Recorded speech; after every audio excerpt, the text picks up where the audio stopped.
Meeting of September 1st, 2020 is called to order. Stand for the Pledge of Allegiance, and we'll have Council Member Joe Schmidt lead us again.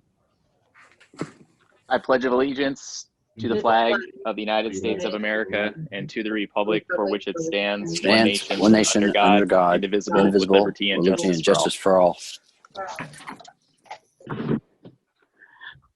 Thanks, Joe. Slow down a little bit. Hey, Donna, You got it. Yes, will you do the roll call, please? I will do roll call. Councilmember Feast. Here. Councilmember Inesco. Here. Councilmember Bode. Here. Mayor Dorsey. Here. Deputy Mayor Peterson. Here. Councilmember McDowell. Present. Councilmember Schmidt. Here. All right, let's go on. Does council have any late changes to the agenda tonight? I have one late change, Mr. Mayor. We do have, as we talked about in briefings, we're finally able to allow the public to attend our Zoom meetings, and Donna is working on that. But we did want to add a public comment period as item number C, or item letter C, excuse me, on your agenda for this evening, and all other items would be bumped down one letter. So your business agenda or presentation would be letter D, business agenda would be a letter E, and so on. All right.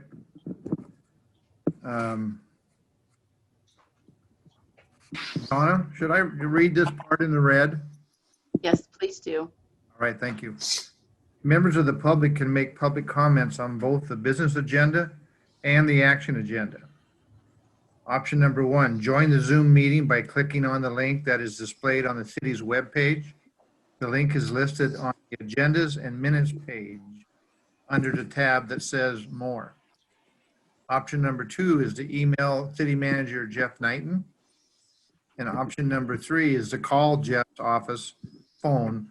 Both the email address are displayed on the screen of the Mason Web TV streaming video. Okay. So now we'll move on to the consent agenda. Is there a motion to approve the consent agenda as published? So moved. I move. Oh. Second. Second, thank you, Eric. Who did the first, who made the motion, Mayor?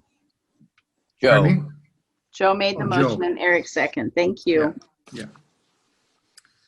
Okay, there's a motion and a second to approve the consent agenda. All in favor, say aye. Aye. Aye. All opposed? Motion carries. Okay, now we'll start with our public comment period. And I think we have Matthew Woodruff, is that correct? That's correct. So Matthew, give me just one moment here to set the time, and then I will call on you.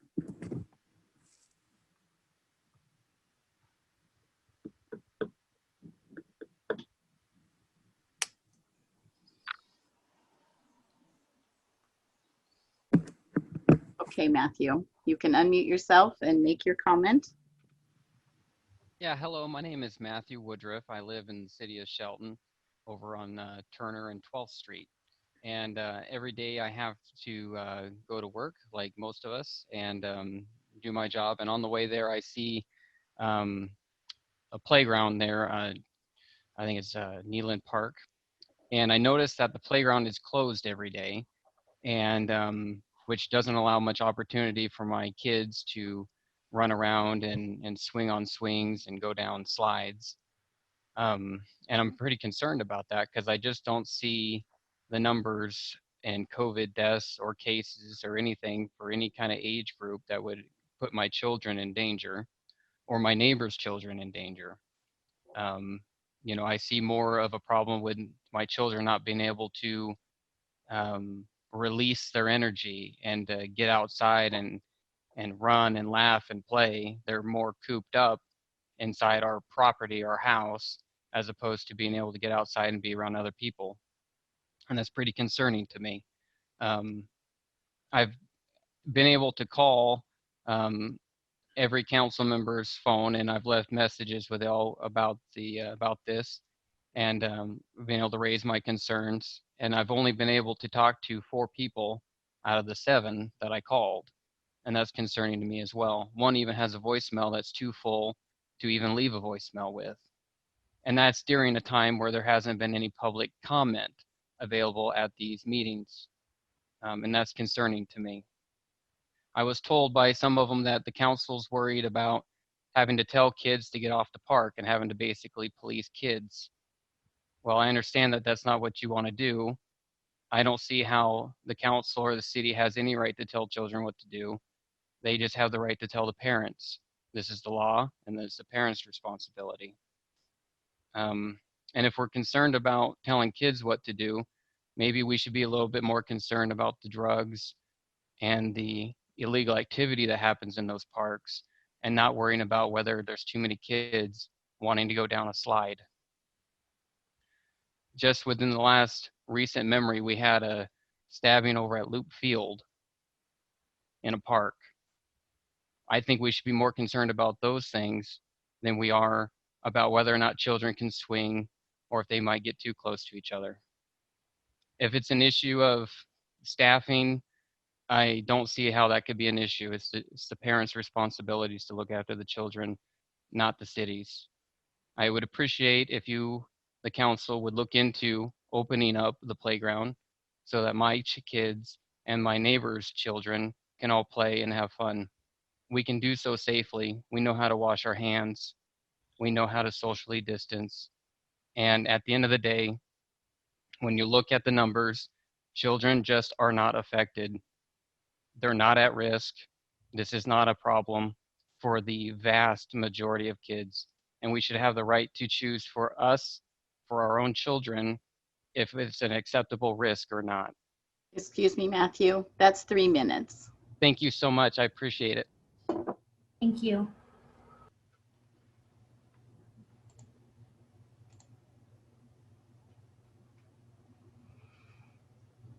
Mr. Mayor, that is all we have for public comment at this time. You're on mute, Mr. Mayor. I'm muted.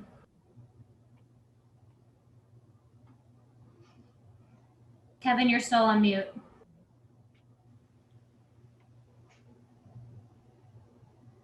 Sorry about that, guys. Did you read my lips?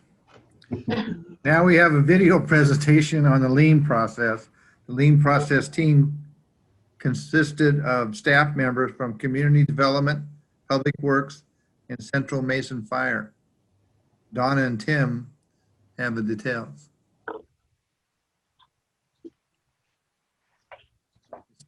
Is Tim with us? He's with us. Okay. Here we go. This is the development review team for the city of Shelton. They review all commercial permits and every permit in the city of Shelton. And back in February of 2020, the state auditor's office came and trained us on lean performances, which is a holistic approach to reducing the process and provide a value to our customers that are coming across our front desk. Behind us, that's the process for a commercial development application. This team nitpicked essentially each and every process of a commercial development permit, outlined it on the board behind us, and then established where processes could be eliminated, where they're duplicated, how we can make it more efficient for everybody involved. And there's proposals that came out of this that are making our processes better for the customer coming across the counter.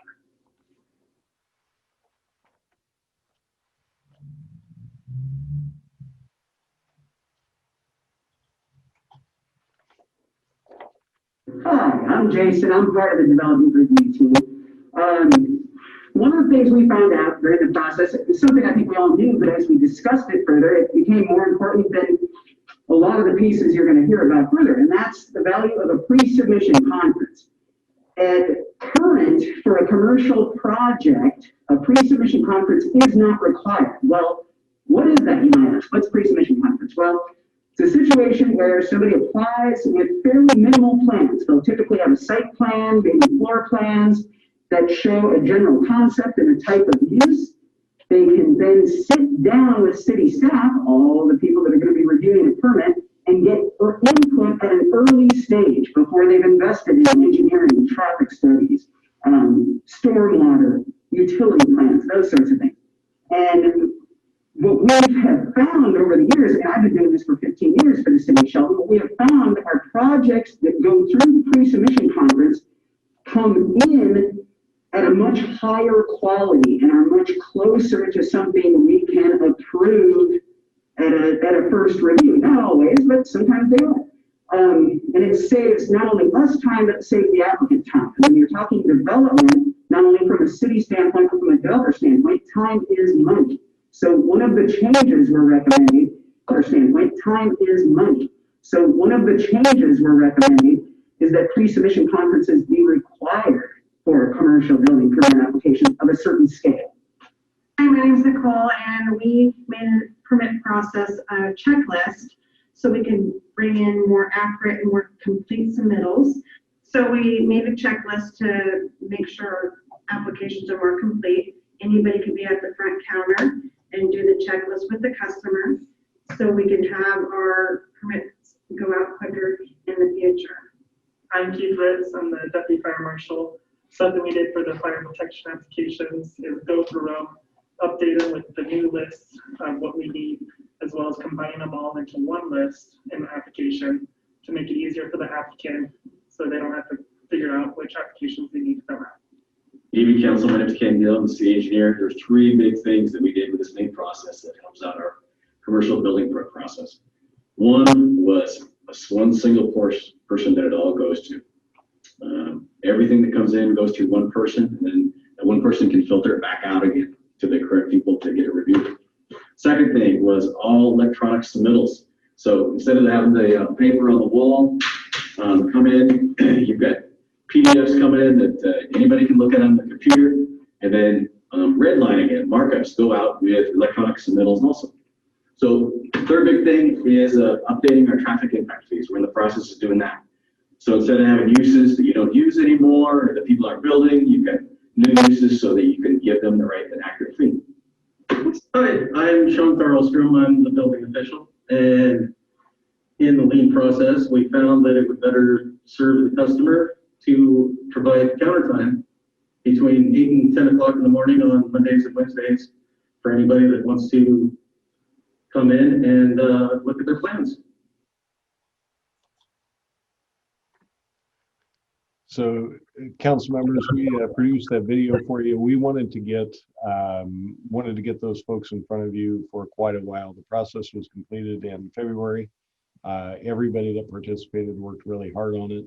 And because of COVID and because we can't meet in person, we weren't able to do that. But we got a video with outstanding production value, as I'm sure you all noticed, to present to you what those updates are. And what they are all focused on is to make our building permit process and our commercial building permit process easier for applicants to come in and to talk with us and to get those approvals quicker so that we can get them to work. We focused on commercial building permit process because that's one of the more complex ones, and because a lot of the lessons learned from that lean process can filter down to other types of projects. It won't just apply to commercial permits. We won't have to go through another lean process for residential, for instance. A lot of the lessons learned apply to other projects, which is why we picked that one. Very proud of all the work that everybody did to pull that together. And as you can see by all those sticky notes and a week's worth of discussion and all the notes on the wall, they put a lot of effort into it, and they should be applauded for that. Thank you, people. Moving on. The only item on the business agenda tonight is a resolution for the FCS group rate study, amendment number 3.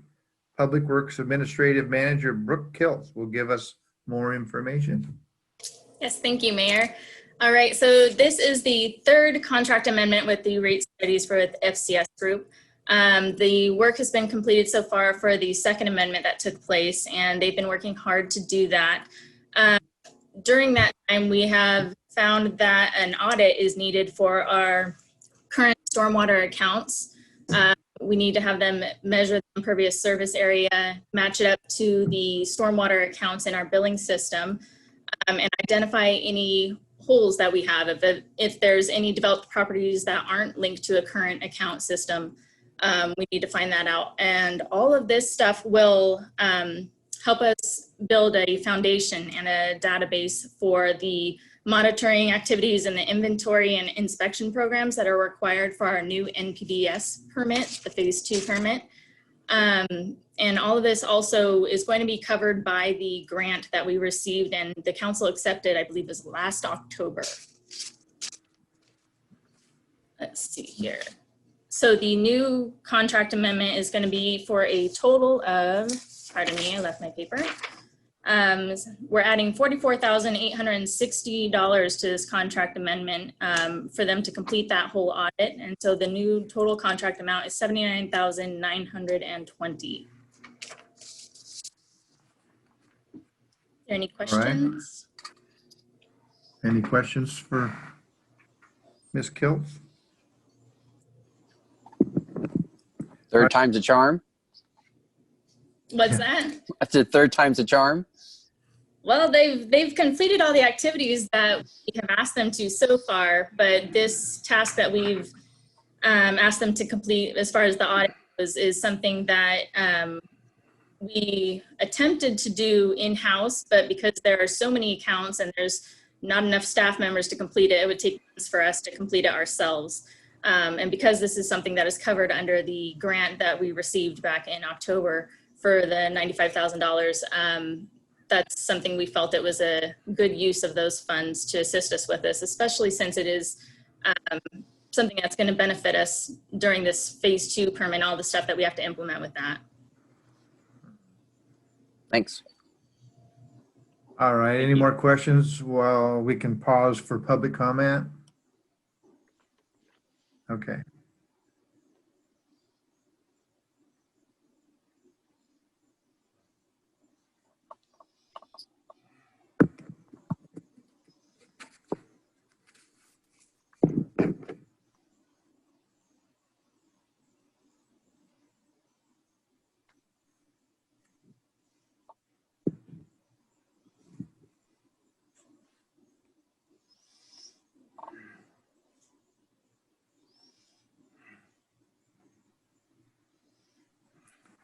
All right, that's 30 seconds. So staff is recommending that we concur to move this item to the action agenda for September 15th. Any objections? All right, let's move on.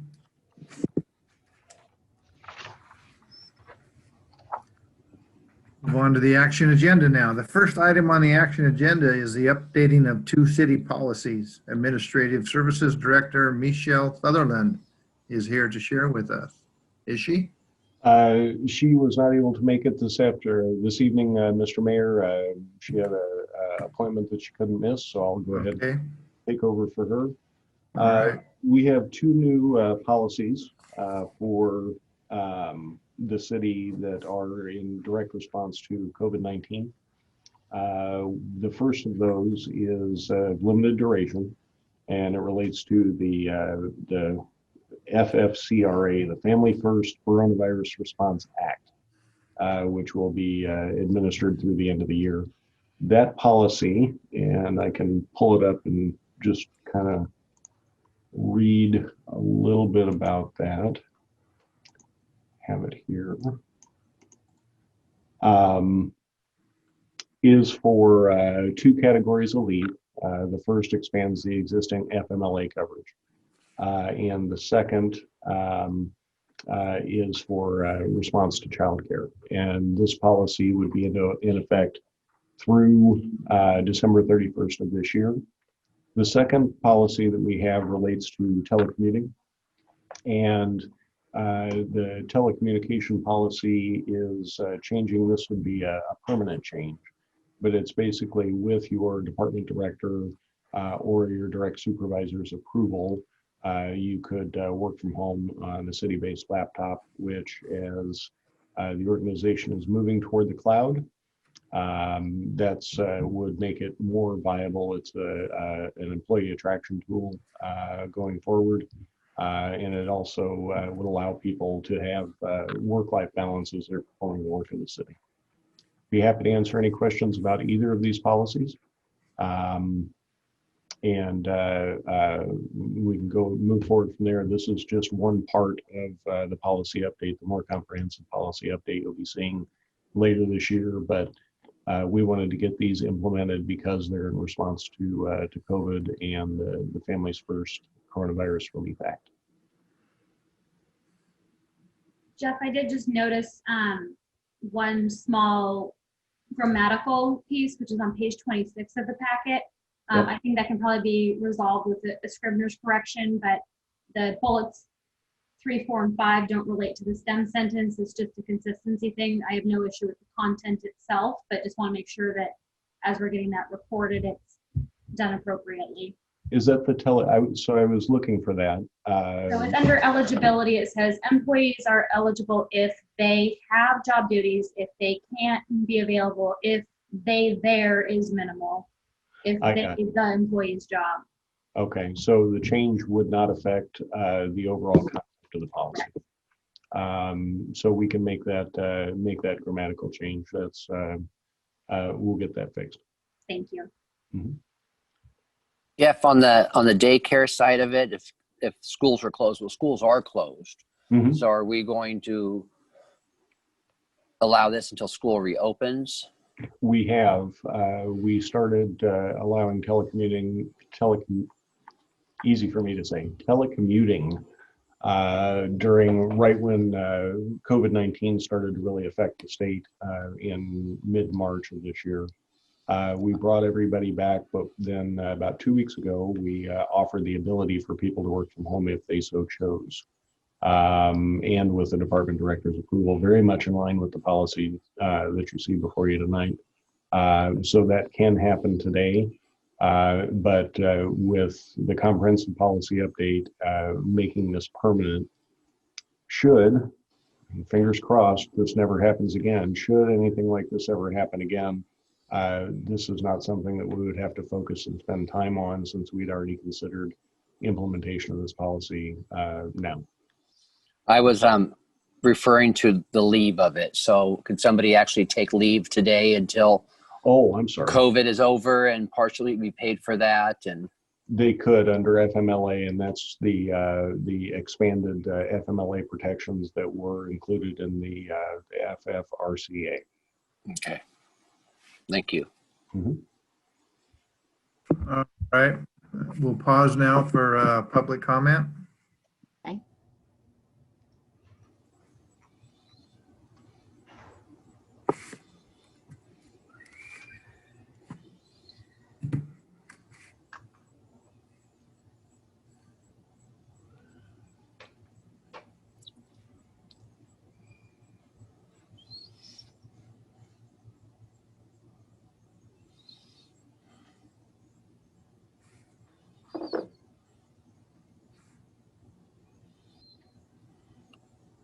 That's 30 seconds, Mr. Mayor. Thank you, Donna. You're welcome. All right, so we have a motion. No, do we have a motion? I move to approve this city policy number 200-1860 in support of the Families First Coronavirus Response Act and city policy number 200-1870 in support of telecommuting as an alternative work arrangement. Second. Okay, we have a second. All right. We have a motion and a second to approve city policy number 200-1860 in support of the Families First Coronavirus Response Act and city policy number 200-1870 in support of telecommuting as an alternative work arrangement. All in favor? Aye. Aye. Aye. All opposed? All right. Motion passes.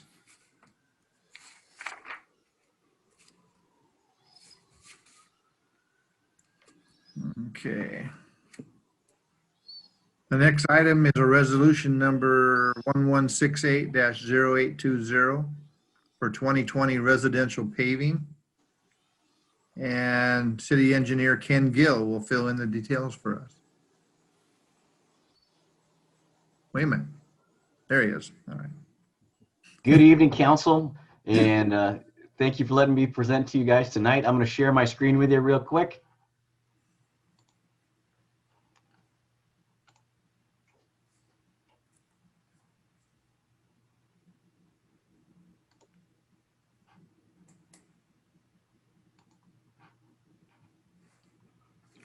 So what you should see in front of you is a map of the city, and it shows, you'll see some blue and black dashes on there. That is where we're putting down 2.5 inches of asphalt in East Mountain View. And you also show some squiggly lines on there. Looks like what was on Charlie Brown's t-shirt. And that's where we're raising some iron up. So from last year. So in a perfect world, we would have had that all raised up, but we were pretty short staffed last year and are having our contractor take care of it this year.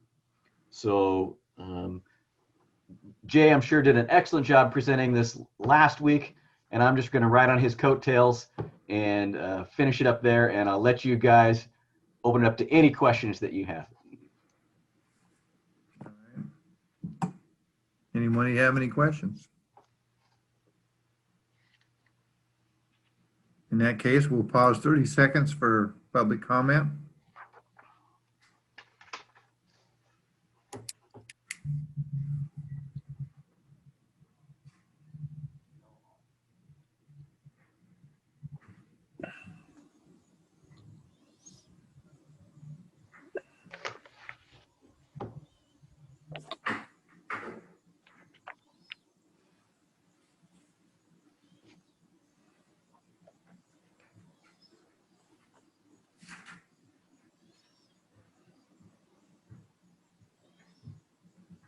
That's 30 seconds, Mr. Mayor.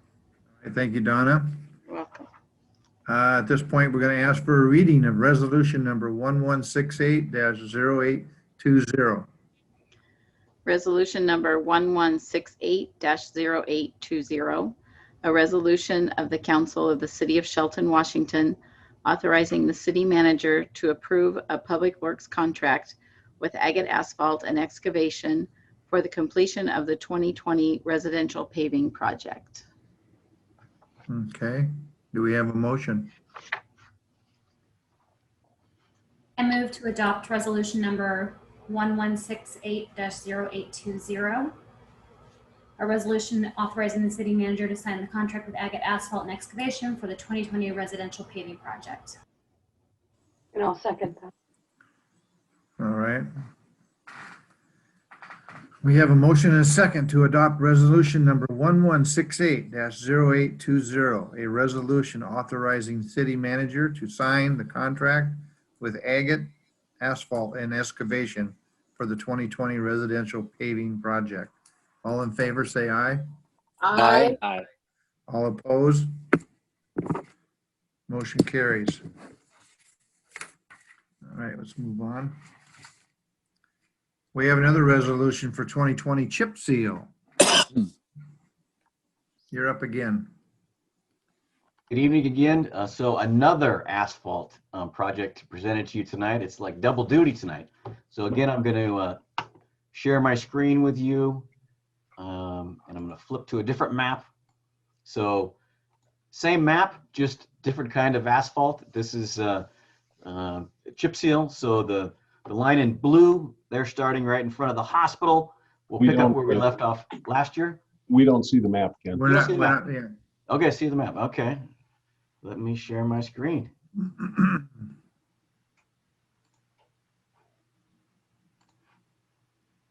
Okay, how about that? There we go. Okay, so same map, but different project. So if you focus in on where the hospital is, everybody knows where it's at on 13th. And if you drove through there today, it gets really rough and really smooth. And the reason is because that's where we left off last year. So we're going to pick that up with that blocky blue line and end all the way at Wallace Nealon and Brockdale. So fingers crossed for nice warm weather because you need some nice hot weather to put down that chip seal, usually 80 plus. So it's a little bit more temperature sensitive than 2.5 inches of asphalt. So again, I'm sure Jay did a great job presenting this last week, and I don't have any more thing to present to you, but I'm happy to answer any of your questions. And when are they supposed to start, Ken? Agate construction, Agate asphalt is going to start next, looking at my calendar, the Tuesday after Labor Day, and they've got a 2 or 3 day job. So you might get a call from some of your constituents. Cobry gets all the good credit and kudos for putting together a flyer today that'll go out into residents. But you also see our variable message boards out in that neighborhood. And then Doolittle, I've reached out to them tonight, but haven't been able to make contact with them. So when I get to talk to their general manager, I can get back to you through Jeff on a start date and schedule. And I'm assuming you're coordinating really well with the hospital to make sure that there's great access and whatnot, because that's going to be a concern for our constituents to hear that plan. Correct. So I've made friends with Brent Wilcox. He manages the construction activities going around at the hospital. Councilmember Fife, we'll reach out to them so that we're out there at the least inconvenient time for their operations. And with the construction and just the projects that are going on there, there's not going to be any issues of us having to, take the chip seal back out because of their projects, is there? So let me rephrase your question to make sure I understand it. So okay, thank you. Because of the construction that's going on at the hospital, right, and our project, will there be any conflict? And I don't think so. They just paved their lower lot that's right off of 13th. I mean, it looks like, I ran by it today, it looks like $1 million. So I was there yesterday, so it definitely is. I just want to make sure. Yeah. So to my knowledge, they don't have anything planned. And I think they've buttoned up their site for the year. But I will definitely reach out and make sure that you don't get any complaints or calls from people that want to use the hospital and we're in the way with our dirty trucks that are spewing out gravel and tar. Appreciate that. Thank you. Okay. All right. We'll pause 30 seconds for public comment.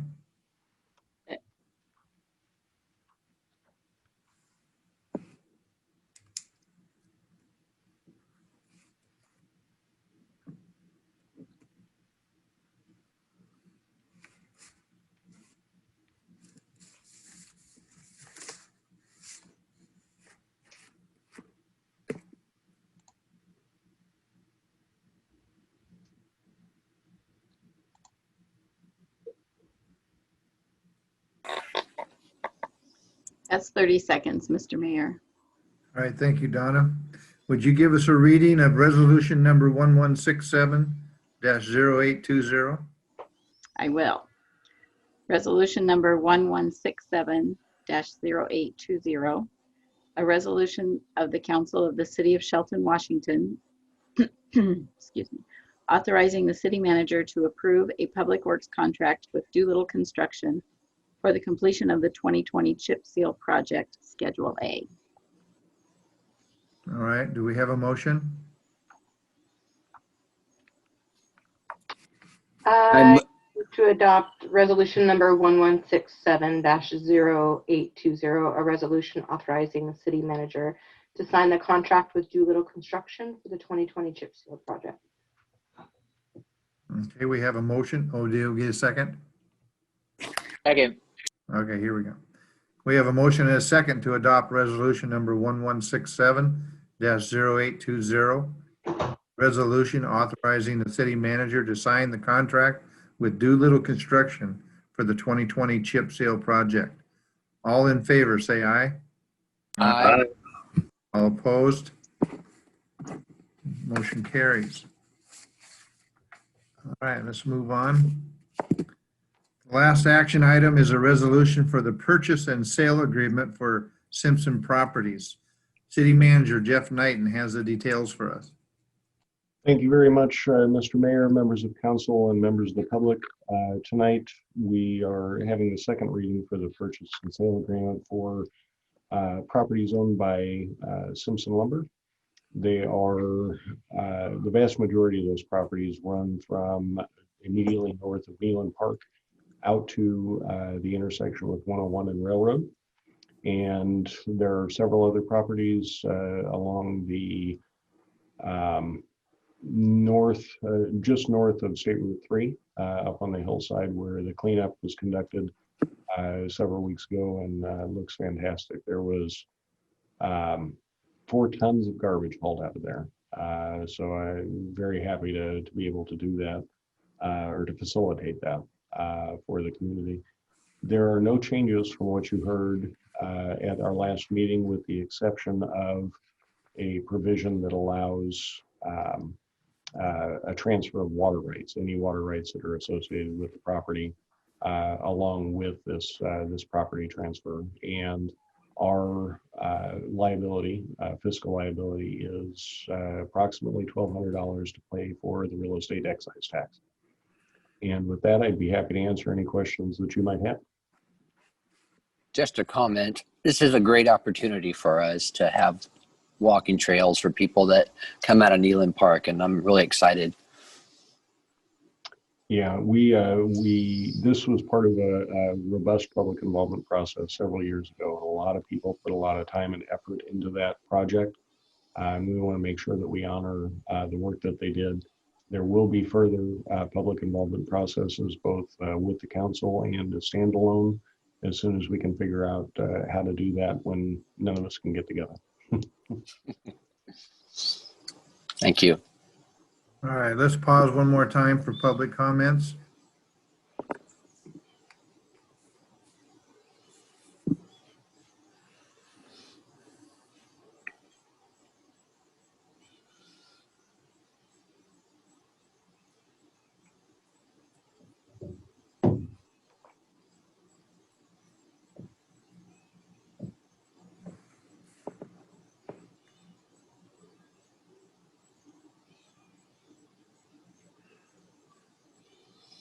Okay, Mr. Mayor, that's 30 seconds.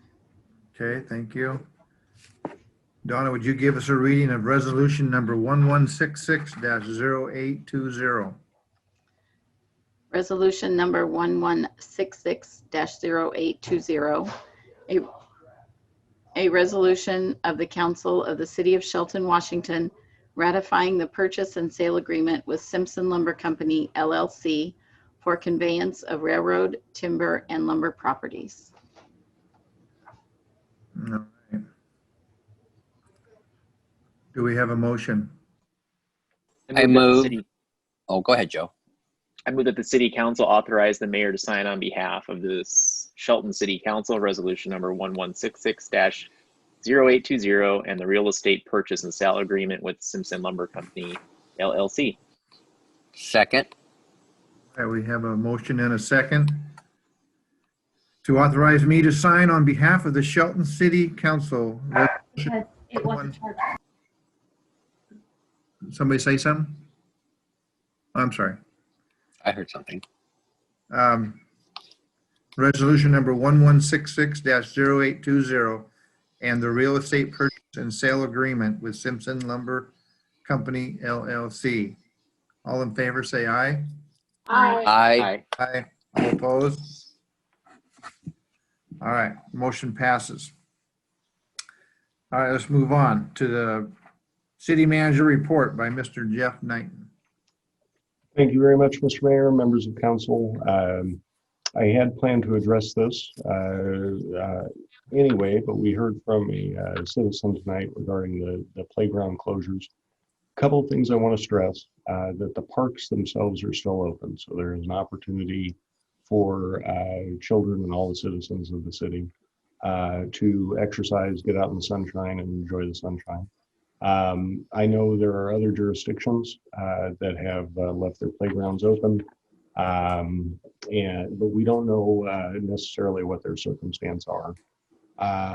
We want to, every action we're taking, from closing the playgrounds to the softball fields to other actions we're taking in response to COVID, is to do everything we can to make sure that the city businesses, city governmental institutions, city parks, schools in particular, can reopen as soon as possible. And some data, some good news that I heard last week is that 3 weeks ago, we were at a transmission rate.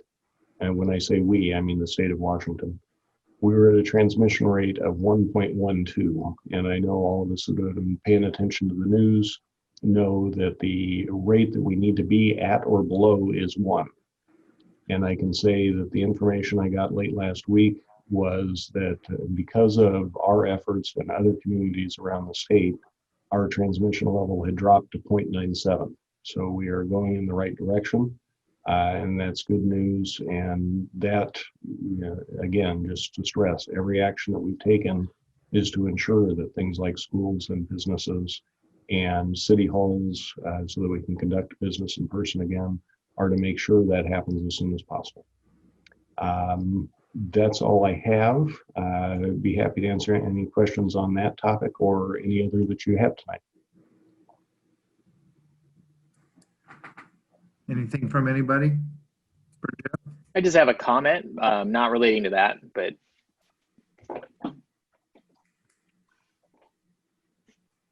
are you ready for me then? Sorry. I just wanted to congratulate the Ridge Motorsports Park.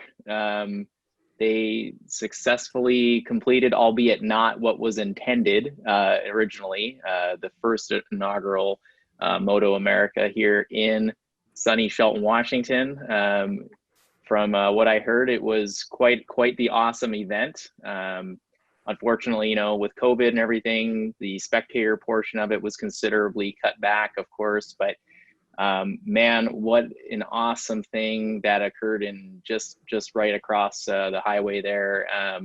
And looking forward to many more years of professional sporting events like that, bringing economic drivers to the city of Shelton and to Mason County.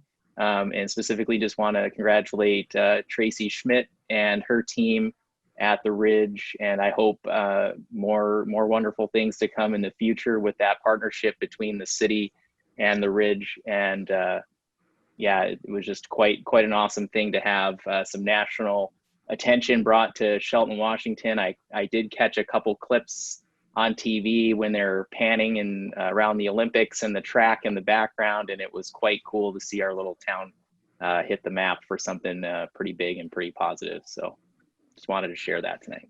Very much so. I was jealous of the people that were able to attend and see it up close. And I did get a chance to watch it on TV, and it was fantastic. It looked great, and I can't wait for all of us to be able to go in person next year to enjoy that. Those are very exciting events, and we thank the Ridge for putting that on, and hopefully support them any way we can. All right. Can I also say a thanks?